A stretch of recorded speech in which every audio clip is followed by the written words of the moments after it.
لو أن إنسان في شهر رمضان ما شاء الله يصوم ومن الفجر إلى المغرب، ولكن هذا الإنسان لا يصلي، هل لصيامه فائدة؟ هل نقول له اترك الصيام، يجب عليك أن تصلي أولا؟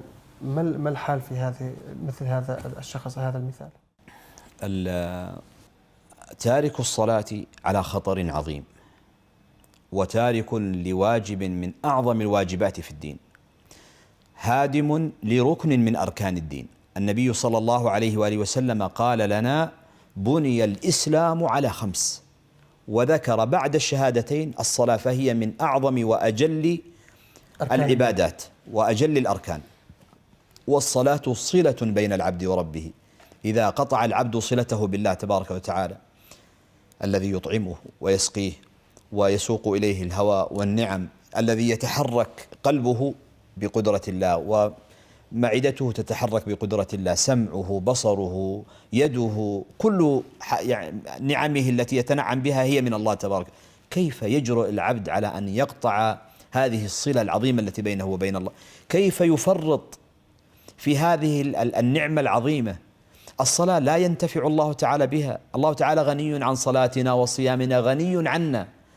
الصلاة لنا، الصلاة نعمة من الله تبارك وتعالى أنعم بها علينا حتى نتشرف بالوقوف بين يديه، هي لنا، الصلاة لنا نحن.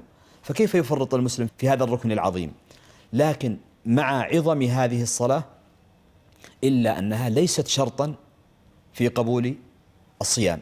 من صلى ولم يصم صحت صلاته، ومن صام ولم يصلي صح صيامه، يؤجر على الصيام، لكنه كما أنه تقرب إلى الله بعمل جليل عظيم، هو قطع حبلا عظيما بينه وبين الله تبارك وتعالى بتفريطه في أمر الصلاة. فلا يجوز للمسلم بأي حال من الأحوال أن يصوم ويفرط أو يتكاسل في أمر الصلاة. إذن هذا ننصحه بالحكمة، يعني بعض الناس يتشدد عليهم، يقول له لا اترك الصيام إذا لا تصلي. لا، كيف يترك الصيام؟ كيف يكون تفريطه في واجب يجيز له أن يفرط في واجب آخر؟ هذا غير ممكن أصلا.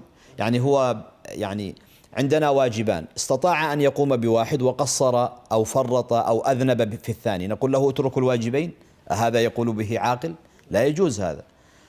كان يصوم ولا يصلي، نقول له جزاك الله خيرا، أنت تقترب من الله تعالى بصيامك، لكن عليك أن تكمل وأن تزيد وأن تتدارك الخطر الذي أنت فيه بترك الصلاة، فاجمع إلى الصيام الصلاة.